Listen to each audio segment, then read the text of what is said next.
Warahmatullahi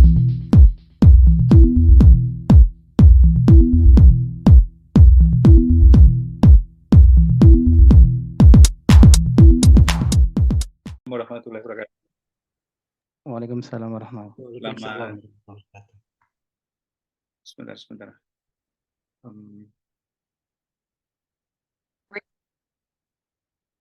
Sebentar, 1 menit.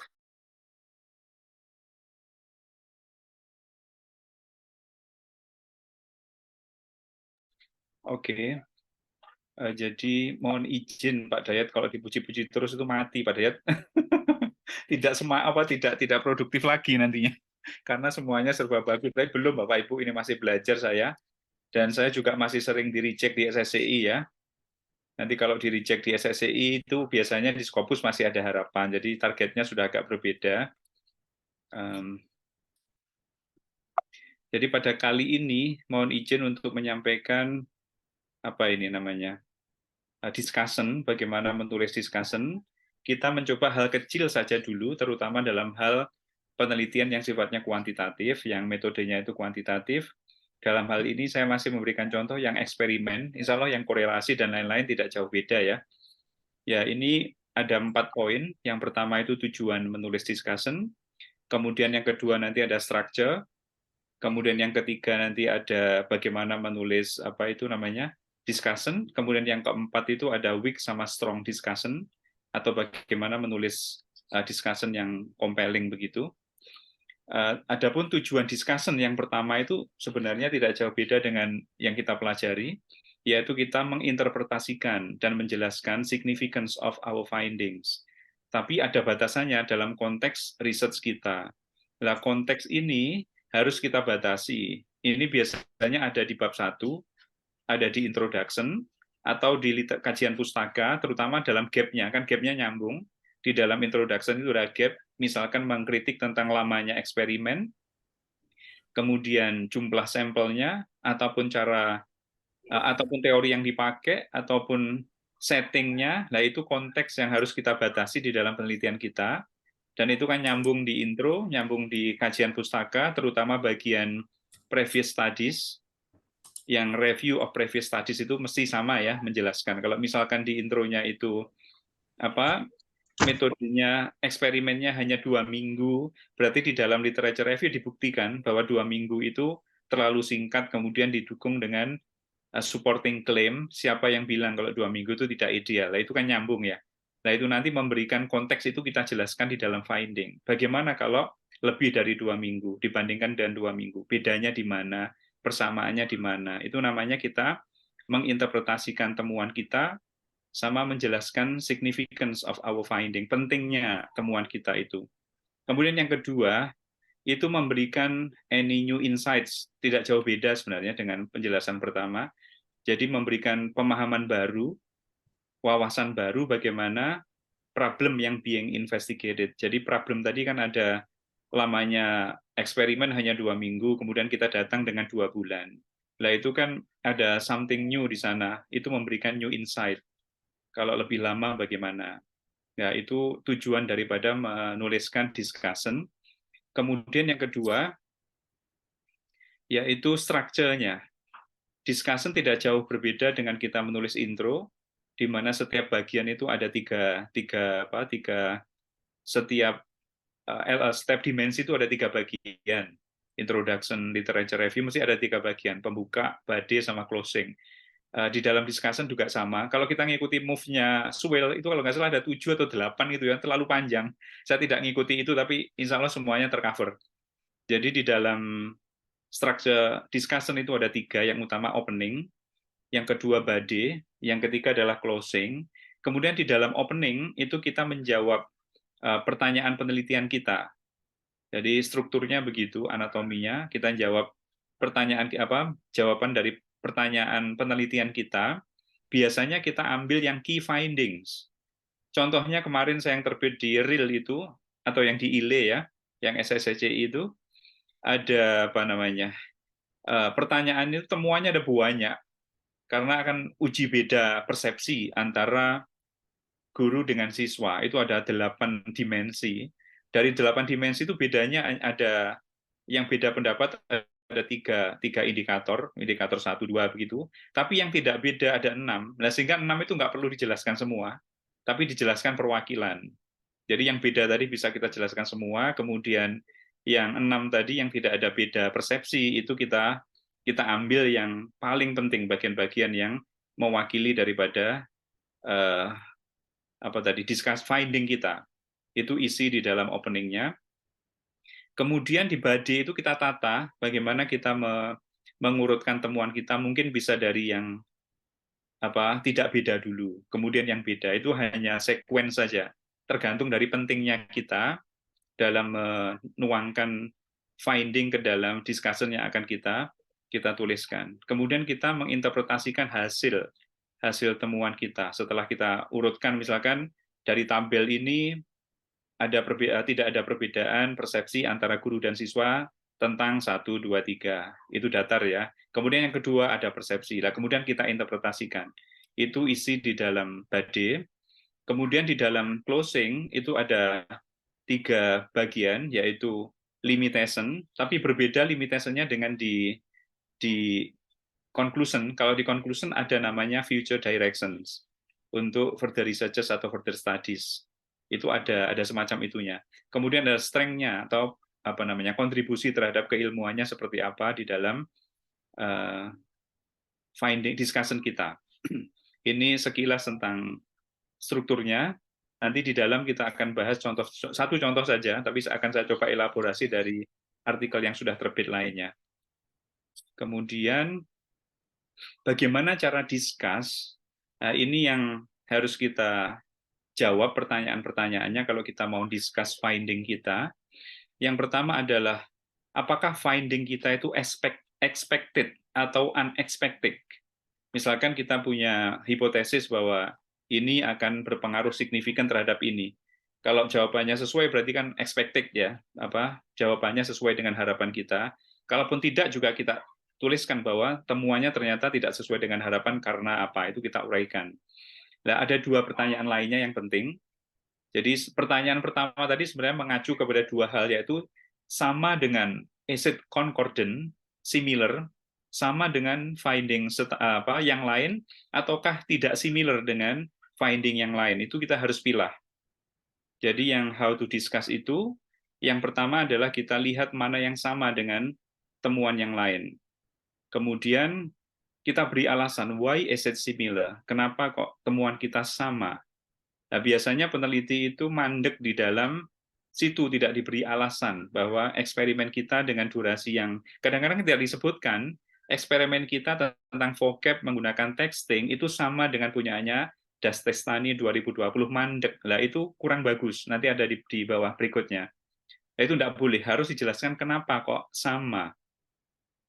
Kalau beda, jelaskan kenapa bedanya. Kemudian kalaupun sama, itu kita harus menuangkan bagaimana your research finding add more to other studies. Jadi bagaimana temuan penelitian kita itu nambahi sesuatu, memberi pembeda dengan yang lain, atau ada novelty dengan yang lain. Itu jarang diungkap oleh penulis-penulis pemula, baik itu mahasiswa S1, S2, kadang-kadang S3 juga masih begitu. Jadi di sana penting untuk diuraikan. Jadi lihatlah eksperimen kita itu berapa minggu, berapa pertemuan, orang lain berapa pertemuan, apakah sama ataukah lebih lama. Kalau lebih lama hasilnya sama, kenapa? Jelaskan. Walaupun itu treatment-nya sama. Jadi kita harus memberikan sesuatu yang baru di sana. Ya misalkan kan tidak mungkin toh semuanya sama, itu eksperimennya bisa sama-sama 6 minggu, mungkin teori yang dipakai beda, mungkin jumlah sampelnya beda, karakteristik sampelnya juga beda, itu yang bisa dijadikan sebagai pembeda. Itu juga harus kita jelaskan di dalam finding kita. Kemudian kalau finding-nya tidak sama, mudah. Ini caranya ya. Kalau finding tidak sama itu kita bukan tidak sama, ini melengkapi yang pertama. Berarti bagaimana why is it different? Kenapa temuannya berbeda? Itu kalau finding kita berbeda dengan temuan peneliti lain. Kita jelaskan kenapa berbeda. Alasannya bisa karena populasinya, seperti saya jelaskan tadi, karena sampel atau teori yang dipakai. Jadi kita jelaskan, your study at more because apa-apa itu kita jelaskan. Yaitu kita bisa lihat interaksi ketika mahasiswa eksperimen, interaksi ketika mahasiswa berkomunikasi atau kerja kelompok, ataupun karakteristik sampelnya, ataupun teori yang dipakai, atau analisa data yang dipakai. Lah itu semuanya kita coba mana yang pas untuk ditambahkan di dalam diskus kita, bagian discussion kita. Kemudian ini yang paling penting, jarang Bapak Ibu menggunakan tabel ya. Saya kalau membuat discussion itu paling enak kita menggunakan table of discussion atau discussion table. Jadi finding kita tulis pada bagian kiri. Misal eksperimen testing SS atau MMS, hanya itu saja. Kemudian kita tuangkan temuan kita. Ternyata temuan kita adalah the present results show significant learning gains. Jadi anak-anak yang belajar kosakata menggunakan SMS itu learning gain-nya meningkat. Lah dilihat previous study sama atau tidak. Ternyata sama ini. The web and paper-based control condition in many previous studies share characteristic of the self-paced learning. Jadi dia self-paced learning-nya juga meningkat, kemudian learning gain-nya juga meningkat, itu kita tunjukkan. Oh, ini yang sama. Nah, kalau Bapak Ibu kolaborasi, yang sungguhan, tidak titip nama begitu, ini kita bisa pakai. Tolong discussion saya itu dengan ini sesuai enggak lah. Ini tugasnya teman yang kolaborasi itu bisa ngubah ini. Jadi menemukan previous studies-nya apakah sama, atau disuruh nyari yang sama, ataukah disuruh nyari yang berbeda. Tapi seharusnya sudah ada di bab 2, di literature review, itu harusnya sudah muncul di sana. Nah, ini kebetulan sama. Jadi kalau sama, kebetulan yang diulas ini adalah yang sebelah kiri itu miliknya Lee and Chumins ya, itu dia 2 bulan, sorry tulisannya salah, 2 months experiments, itu 2 bulan. Kemudian yang kanan itu ada yang 2 minggu sampai 2 bulan, jadi ada 15 atau 16 studi dengan sama-sama vocab dan SMS atau MMS saja, di luar itu tidak dipakai. Kemudian dia ulas bahwa ada yang sama dengan punyanya Alemi tahun 2012. Namun tetap melihat potensi perbedaannya, ini yang agak sulit. Ternyata penulisnya sampai pergi ke dalam mean difference, perbedaan mean-nya dari pre ke post test. Dengan 2 bulan intervention, kalau yang lainnya kan belajar kosakata hanya 2 minggu menggunakan SMS atau MMS. Ada yang 2 bulan, tapi jarang. Kemudian yang 2 minggu itu, yang 2 bulan itu, MD-nya tinggi dibandingkan yang 2 minggu sampai 2 bulan. Kita lihat, our 2 month intervention, mean difference-nya adalah 4,94, hampir sempurna. With more words than previous studies, dengan jumlah katanya yang berbeda. Jadi kalau Bapak Ibu melakukan eksperimen, ini kan vocabulary. Kemudian yang previous studies itu jumlah katanya hanya 20 sampai 60 Bapak Ibu. Kemudian si Lee and Kumin ini melakukan eksperimen dengan jumlah katanya 189 dengan jangka lebih panjang dari mereka selama 2 bulan.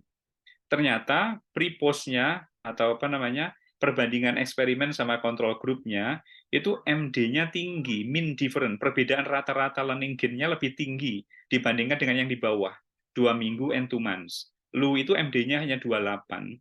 Suantara Trip itu hanya 3,83. Jadi kendati pun temuannya sama, Bapak Ibu, tapi penulis hebat ini, dia menuangkan bahwa dengan expand yang lebih lama, dengan jumlah kata yang lebih banyak, ternyata learning gain-nya malah melebihi mereka. Artinya apa? Kalau mau mengajar kosakata dengan jumlah kata yang lebih banyak, kemudian menggunakan media yang sama, SMS ataupun MMS, gunakan caranya ini, caranya si Lee Kumin ini. Berarti otomatis yang lainnya akan gugur, atau tidak gugur, tapi menambahi kasanah baru. Oh, yang lain learning gain-nya juga meningkat, tapi meningkatnya hanya 2,8, hanya 3,83, hanya 12,5. Nah, tapi ini tinggi 4,9, mungkin keliru yang 12 ini saya ngopinya ini ya. Jadi 2,8, 3,83, ini yang ini 4,94. Jadi itu yang dia pakai pembeda. Jadi kalau kita nulis bisa seperti itu. Kita tambahkan hal-hal yang pembeda walaupun temuannya sama. Kemudian implication-nya apa? Kita harus mampu menunjukkan dari situ. Ternyata belajar vocab ini kalau panjangnya begini, karena dia ngikuti miliknya AI+1 dengan 95% reading-nya dipahami oleh siswa, ada tesnya itu, jadi siswanya diberikan semacam familiarity dengan reading-nya, kemudian baru vocabulary-nya dengan SMS tadi. Jadi dengan 95% atau I+1 tadi, miliknya Crescent itu, ternyata hasilnya seperti ini. Nah, baru kita tuangkan implikasinya. Apa? Oh, model belajar kosakata, model push model, di-drop dengan definisinya, diambilkan dari reading yang familiarity-nya 95% diketahui oleh mahasiswa, ternyata dengan durasi yang lebih lama, mampu meningkatkan learning gain yang lebih tinggi dari eksperimen yang lainnya. Nah, itu implikasinya. Jadi take home message-nya seperti itu. Nah, ini bagus kalau Bapak Ibu bisa menuangkan tabel, ini sangat penting. Jadi agar paper kita itu bagus, kualitasnya kita pelan-pelan. Kita tuliskan temuan kita, mana yang sama. Kita teliti lagi, samanya di mana, bedanya pasti ada. Lamanya intervensi mungkin, kemudian jenis kosakata yang dipakai, tesnya mungkin lah, itu bisa kita tuangkan di sini. Nanti enak diskusinya menjadi lebih mudah. Kemudian berikutnya adalah, ini example-nya, ini saya ambil dari Lee Chumin, tidak saya ambilkan dari punya saya. Jadi, our two-month intervention study show significant difference in the learning gain of target word. Sudah saya jelaskan tadi ya. Nah, itu. Jadi dia mengklaim bahwa ini lebih efektif daripada yang lainnya. Jadi ini yang pertama. Kemudian ini jika finding-nya berbeda. Oh, ini masih sama ini. Ini masih sama lagi. Finding-nya our intervention. Ini sekarang yang kedua ini begini. Ketika temuan kita tidak sehebat temuan orang lain, artinya kok ketika orang lain itu ada learning transfer-nya, kok kita nggak ada? Bagaimana cara kita agar finding discussion kita tidak jelek? Kadang-kadang kan kita melakukan eksperimen, orang lain semuanya significant different between pre and post test terhadap eksperimen sama control group. Lah ini kita kok enggak? Ini yang terjadi seperti itu. Jadi eksperimen yang dilakukan oleh Lee and Cummins ini tidak ada significant transfer effect of intervention. Kemudian dia melihat bahwa studies with similar finding itu ada transfer effect-nya. Dia yang mengatakan bukan Lee Chumin tapi Motaleb Zadeh and Ganjali 2011 itu dia bilang bahwa dengan 10 sampai 20 reading comprehension question itu perceive as possible transfer. Ternyata dikritik sama dia bahwa dengan adanya possible transfer effect sama penulis Lee Chumin dikritiki bahwa did not report. Dia bilang Motaleb Zadeh and Ganjali 2011 tidak melaporkan secara terpisah skor kosakata ataupun skor reading, sehingga tidak ada informasi terhadap reading measure atau ukuran readingnya, sehingga dia menganggap bahwa punyaannya Motaleb Zadeh ini dianggap belum ada transfer effect.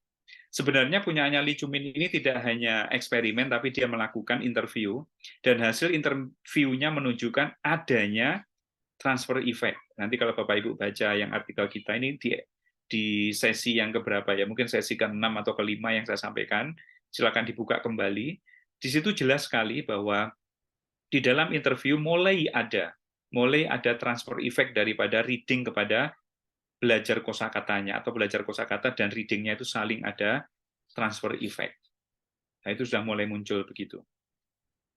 Nah, implikasinya tidak ada karena dia tidak memenuhi harapan di dalam eksperimennya, tapi di kualitatifnya ada. Jadi implikasinya bisa diambilkan dari yang kualitatif.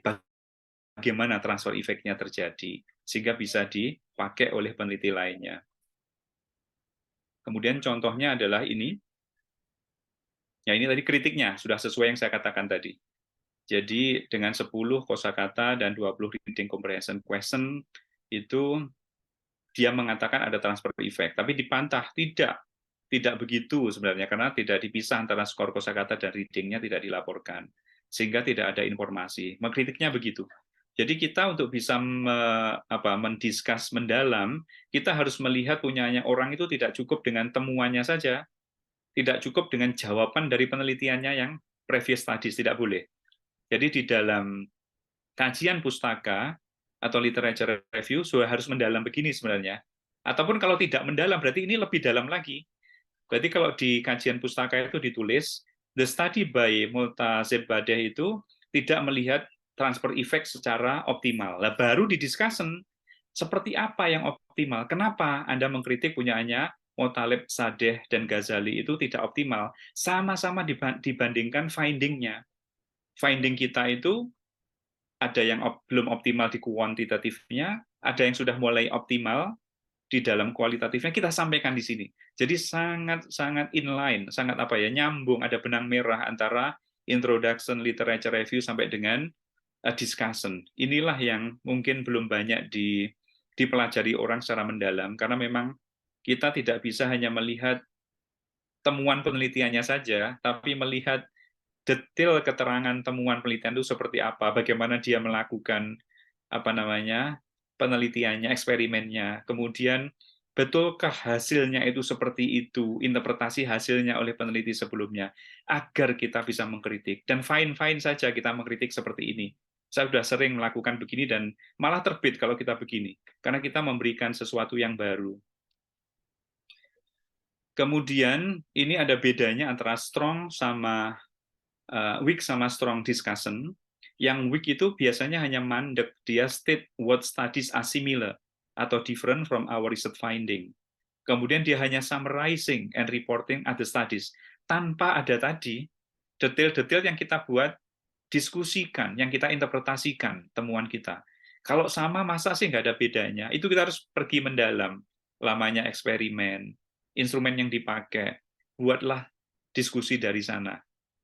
Kemudian yang satunya lagi, ini yang harusnya yang strong, ada tulisannya strong di atas ini. State why and how other studies similar or different from our research finding. Jadi kita harus mengatakan kenapa dan bagaimana ada studies similar ataupun different dengan our research finding. Itu harus muncul di sana.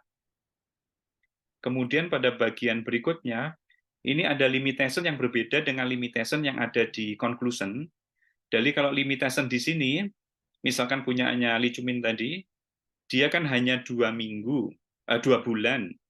Jadi dia mengatakan dalam limitation itu apa namanya? Ini dulu aja. Limitation inherent to research design. Kadang-kadang dia menempel pada research design, kemudian pada instrumen, pada data collection, kemudian access of the data, sample selection.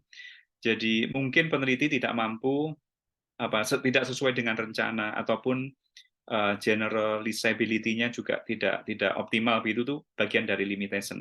Jadi saya beri contoh tadi yang limitation-nya punyaannya Li Chumin tadi, itu dia mengatakan 2 bulan itu mulai muncul transfer effect. Dia mengatakan bahwa mungkin ini akan bisa lebih kelihatan transfer effect-nya ketika dilakukan dengan longitudinal study, minimal 1 tahun. Nah, itu dilengkapi di bagian conclusion, tapi di bagian discussion belum sampai ke sana. Bagian discussion hanya dibuka saja bahwa ada kemungkinan hasil ini mulai muncul ini karena dia lamanya 2 bulan. Dia tidak mengatakan kalau lebih dari itu tidak. Itu ada di bagian conclusion. Tapi kalau digabung antara discussion and conclusion mungkin bisa jadikan satu. Tapi ada yang dipisah begitu. Jadi ternyata di dalam conclusion nanti kita akan discuss lagi bagian menulis conclusion ataupun menulis discussion dengan kualitatif, kita akan bahas di pertemuan berikutnya. Jadi dia ada bedanya antara limitation dalam finding sama limitation yang ditulis dalam conclusion section. Kemudian ini ada contohnya ya. Kemudian juga explain how do your study contribute to the body of knowledge despite of the limitation. Jadi di samping limitation-nya itu apa kelebihannya? Tadi sudah jelas kelebihannya punya Li Chumin, eksperimennya berbeda, jumlah sampelnya lebih besar, lebih lama durasinya, landasan teori yang dipakai ada, yaitu bukan word dalam isolation. Kemudian ada apa tadi? 95% familiarity of the text diketahui oleh siswanya. Hasilnya begitulah. Sehingga itu ada kontribusinya terhadap body of knowledge. Kemudian kalau ada limitation, bagaimana saran kita? Ini biasanya digabung di dalam conclusion. Maka tempuhlah jalur longitudinal study dengan lebih lama lagi. Ataupun jumlah katanya terlalu banyak, 189, coba dikurangi menjadi 100. Apakah nanti akan lebih bagus atau tidak? Nah, itu juga bagaimana cara. Jadi penelitian itu selalu dimulai dengan masalah, diakhiri juga dengan masalah. Maka kalau Bapak Ibu tidak punya riset topik, itu sesuatu yang aneh, karena semua penelitian diawali dengan masalah, diakhiri dengan masalah lagi. Jadi mulet begitu. Ini kan masalahnya masih ada lagi, tolong diperpanjang eksperimennya dengan longitudinal study, minimal 1 tahun misalkan. Nah, itu juga begitu. Kemudian bagaimana future study itu address the limitation. Nah, ada sarannya ya, dengan mengecilkan jumlah kosakatanya dengan longitudinal study. Nah, itu bisa dilakukan begitu. Nah, ini ada contohnya ya. Di sini dilihat, ini ada limitation-nya.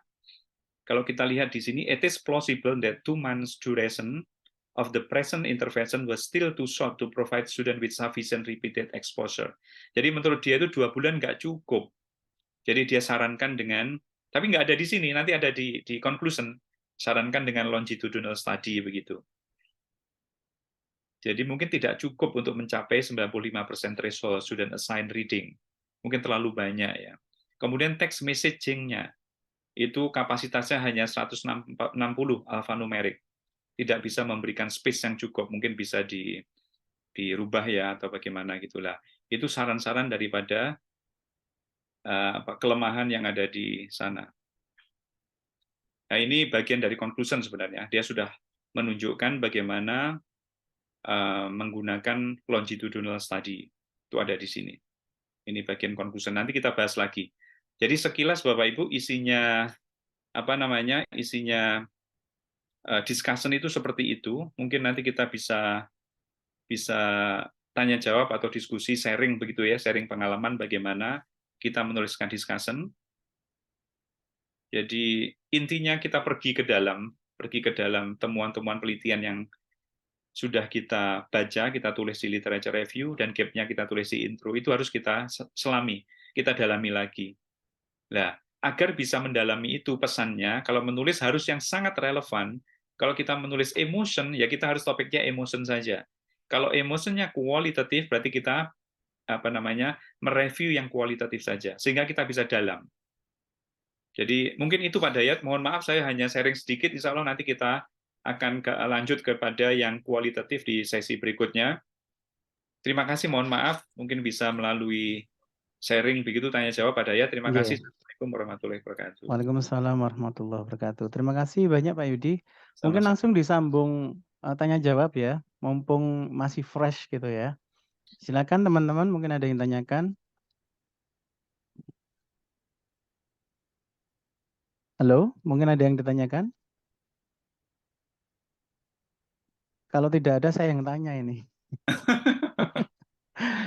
Karena biasanya kebingungannya daripada penulis itu kan bagaimana cara merelatekan mulai dari introduction, literature review sampai discussion. Itu yang paling sulit, Bapak. Ya. Mungkin ada tips-tips atau resep yang jitu gitu, biar cepat bisa langsung caranya untuk merelatekan itu. Terima kasih, Pak. Ya. Terima kasih Pak Dayat pertanyaannya. Pak Dayat ini sudah mulai canggih, tulisannya sudah banyak yang mulai terbit ya, alhamdulillah. Jadi bermanfaat ilmunya kan.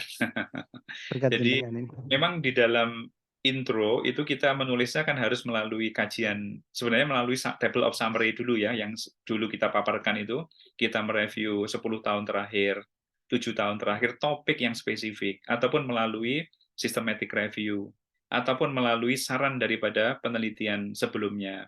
Semuanya sama ujung-ujungnya. Kalau kita menggunakan table of summary ataupun systematic review atau metasintesis begitu, itu paling memudahkan karena mereka sudah mereview topik yang spesifik. Tapi kalau dari saran penelitian berikutnya, itu kita akan kembali dibalik, kita mencari topik-topik atau previous studies yang similar. Baru kita bisa tuangkan kritiknya di dalam bab 1. Jadi bab 1 itu hanya menunjukkan bahwa previous study punya kelemahan apa sih, atau apa sih yang belum diteliti oleh previous studies. Itu hanya cukup begitu. Nah, misalkan ini kan Lee Cumin ini menemukan 3 atau 4 kritik ya. Satu metodologinya, jumlah sampel 10 tahun terakhir itu tentang topik vocab dan texting, itu jumlah sampelnya kecil di bawah 100, dia datang dengan 180. Kemudian eksperimennya 2 minggu sampai 2 bulan, yang 2 bulan hanya hitungan jari 1 sampai 2 saja. Itu tidak cukup untuk transfer efeknya. Tidak mungkin orang seminggu itu sudah berubah, itu menurut dia tidak mungkin. Kemudian apa tadi jumlah sampelnya yang kecil itu sangat-sangat berpengaruh terhadap validitas hasil. Nah, untuk bisa menuliskan itu kan harus mereview, sebenarnya nuliskan dari bab 2 dulu kan, dari kajian pusaka dulu bahwa di sana ada apa namanya ada kritik tadi itu. Kalaupun dari awal setelah stable summary jadi, itu tadi kita tuangkan di bagian intro. Setelah opening gap-nya kita masukkan itu, kemudian tujuannya penelitian ini mencoba melakukan hal yang sama, tapi metodenya lebih lama, kemudian landasan teori yang dipakai juga berbeda, kemudian familiarity text-nya juga ada informasi di sana, 95%. Nah, itu kan sudah ada novelty di intro. Kemudian di literature review, hal tersebut yang kita kritik di dalam kajian di dalam introduction kita uraikan. Tadi bilang bahwa eksperimen dengan 2 minggu itu tidak ada transfer effect. Kita tuliskan di sana siapa saja. Mungkin 5 dari 16 studi, dia hanya 2 minggu dengan sekian sekian sekian. Efeknya minnya sekian. Nah, itu diuraikan mendalam di sana. Ditunjukkan buktinya, dielaborasi di bagian literature review. Kemudian vocabulary-nya tidak ada landasan teori. Dia pakai landasan teori yang lain, yaitu dengan menggunakan tadi I+1, kemudian tidak word dalam isolation, word dari reading. Cara memilih reading-nya pun ada caranya mengikuti konteksnya Crescent, I+1, dengan 95% itu dia ada landasannya semua. Itu landasan teorinya juga masuk sudah di sana. Baru di discussion, kita nggak boleh pergi dari itu, di discussion-nya nggak boleh pergi dari itu. Bagaimana dengan eksperimen yang lama, yang sama, yang lebih lama tadi? Hasilnya sama. Nah, oke, tadi kan ditemukan hasilnya sama. Ningkat semua vocab-nya dengan 2 minggu. Nah, masa hanya begitu, Dok? Terus penulisnya pergi menyelami, ternyata di dalam penelitian yang lain, nilainya naiknya hanya 0, hanya 3,2, dia 4,9. Berarti ada peningkatan yang lebih tinggi daripada penelitian sebelumnya. Kan nyambung ya itu bab 1, bab 2-nya nyambung dengan diskusinya juga nyambung. Dia memberi sesuatu yang menjawab pertanyaannya bahwa ini loh dengan yang lebih lama itu hasilnya bisa lebih tinggi gitu ya. Terus kemudian dia nyampaikan lagi di bawah itu bahwa di dalam discussion tadi itu ada yang berbeda temuannya. Nah, itu juga dia sampaikan. Jadi itu yang membuat apa namanya? Penelitian kita padat. Jadi membahas satu bagian kecil yang tidak kemana-mana dan mendalam. Ya, jangan sampai diskusinya hanya sama dengan ini, berbeda dengan ini karena ini tidak, itu kurang dalam lagi. Jadi kalau bilang sama itu tidak mungkin sama persis, ya, diuraikan apa yang sama, kenapa dia kok bisa sama. Itu harus diselesaikan di sana. Jadi itu penjelasan sekilas Pak Dayat untuk menyambungkan antara intro, literature review, sama discussion. Oke. Terima kasih Pak Yudi. Nah, ini kita dapat ilmu baru ya. Kalau biasanya kita di perkuliahan, kalau pengen nulis itu disuruh dari intro dulu. Nah, ini kita harus dari literatur review dulu dengan cara mengumpulkan seperti yang dulu ya, mengumpulkan banyak Iya, betul. referensi, kita baca, kita analisa, baru nanti nulisnya ke intro gitu ya. Jadi ini ilmu baru. Mungkin bagi yang kuliah-kuliah pasti di awal itu suruh nulis intro dulu biasanya.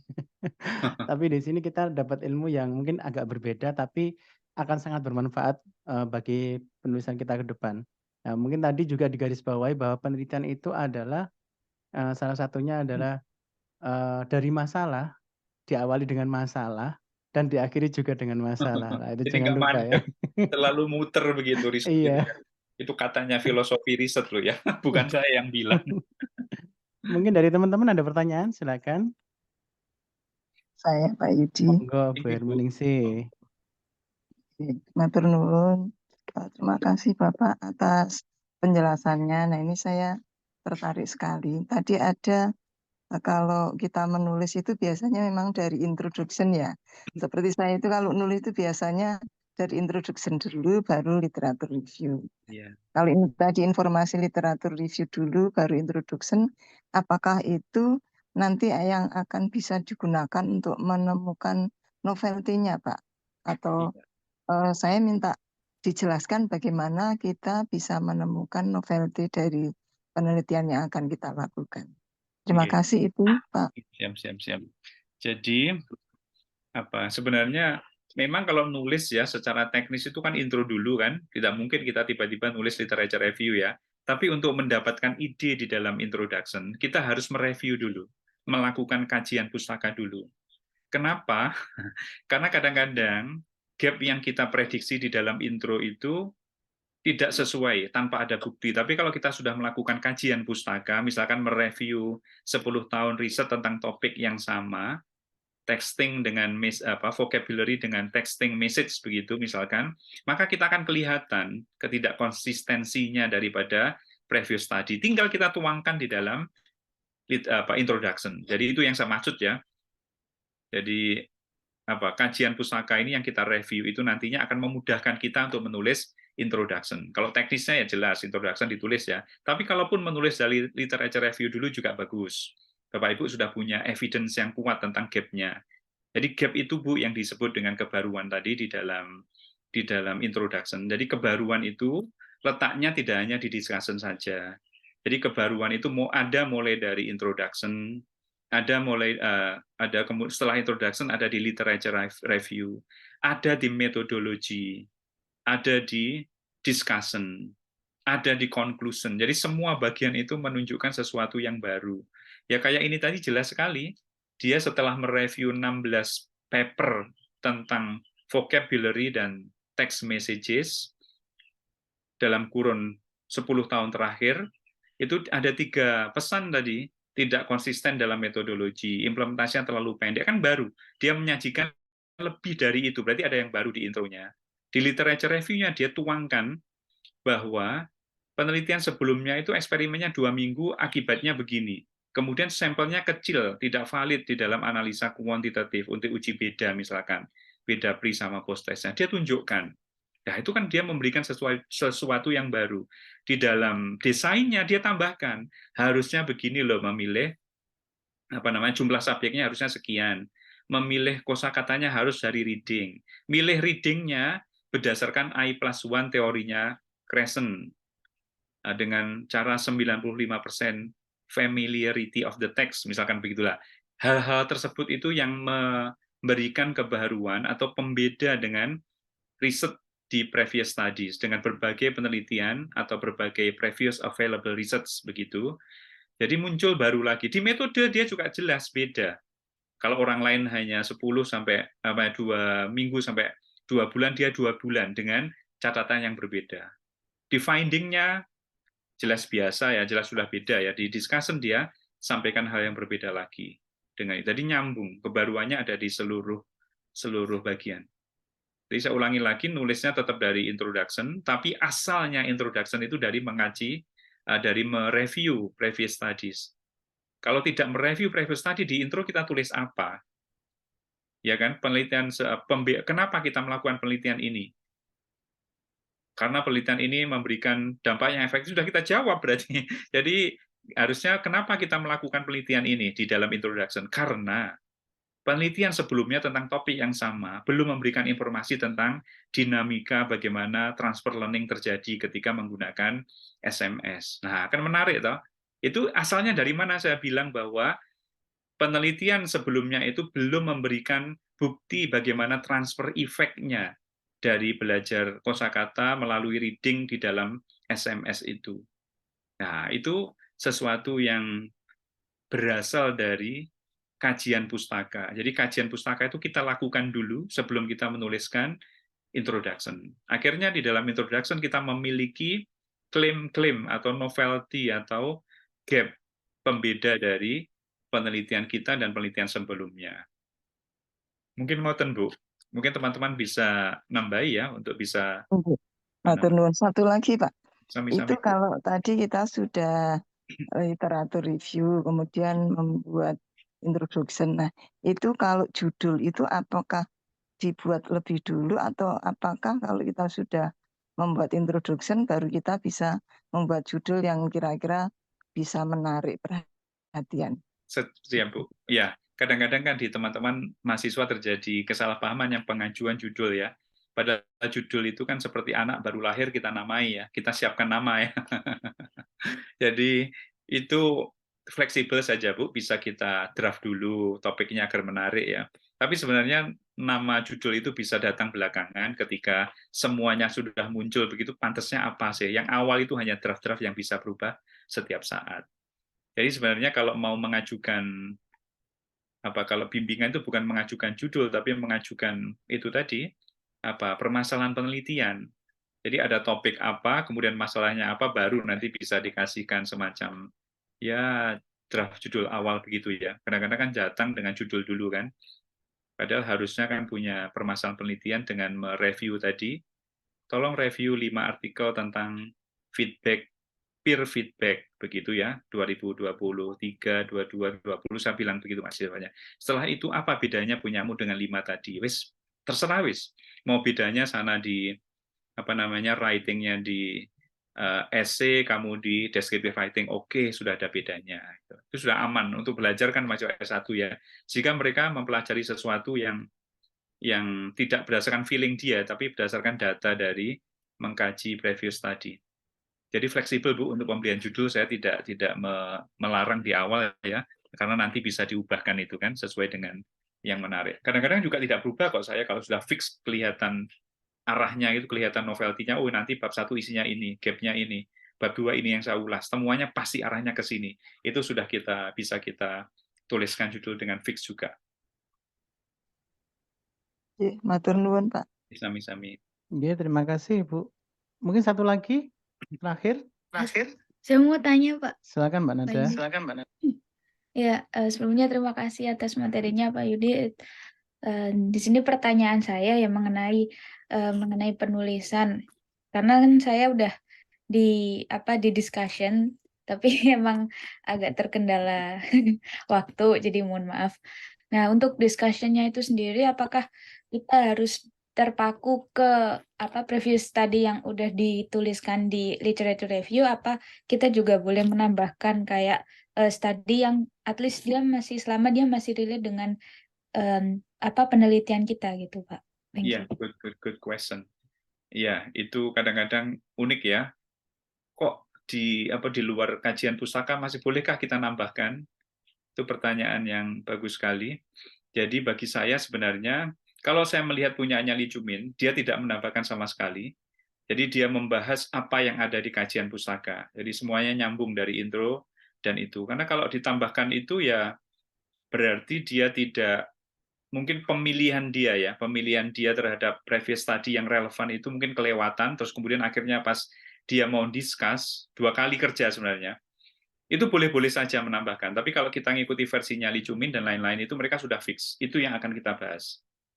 Tapi kalau misalkan kita belum sempurna di dalam nulisnya kajian pustaka atau temuannya ada yang di luar dugaan, ya mungkin kita masih bisa menambahkan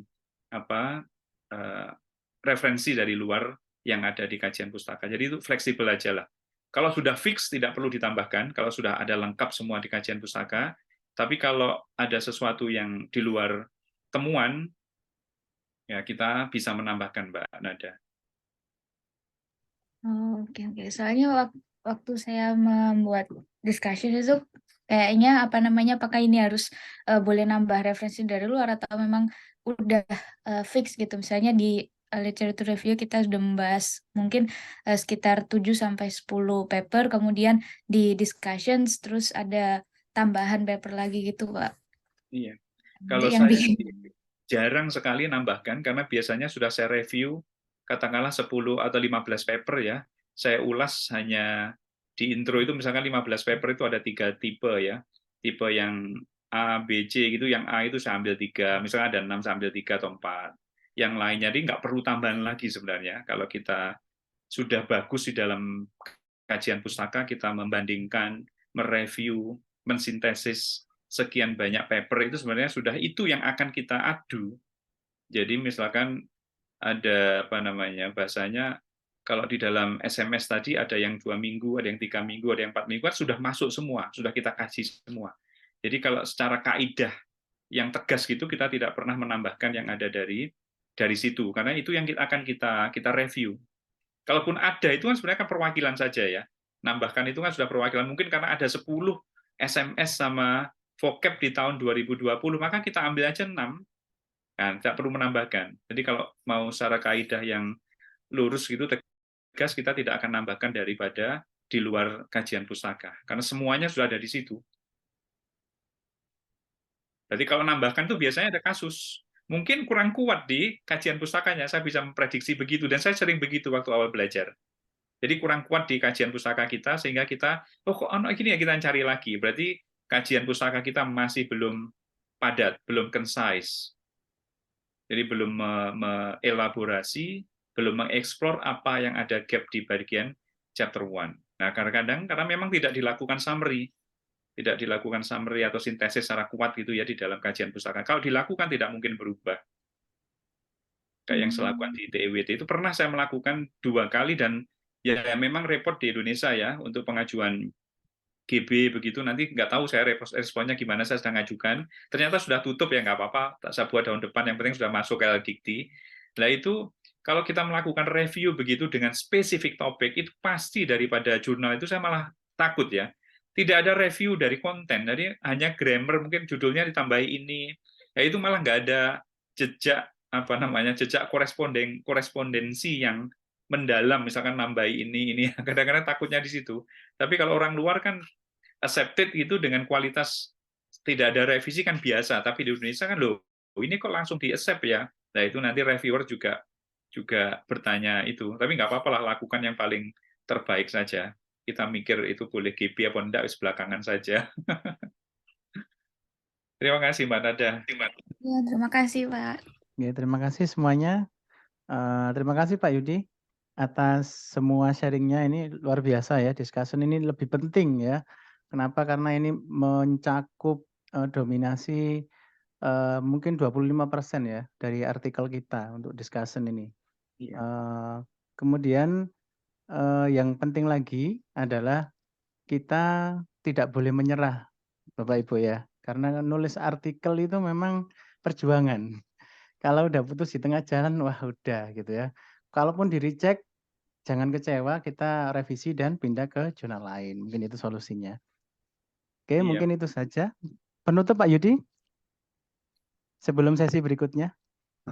Pak Dayat kan ini. Iya, habis ini saya. Jadi ya itu tadi pesannya, kalau nulis discussion jangan mandek di penelitian ini sama dengan yang lain. Cobalah lihat ke dalam aktivitas eksperimen kita kalau itu kuantitatif ya.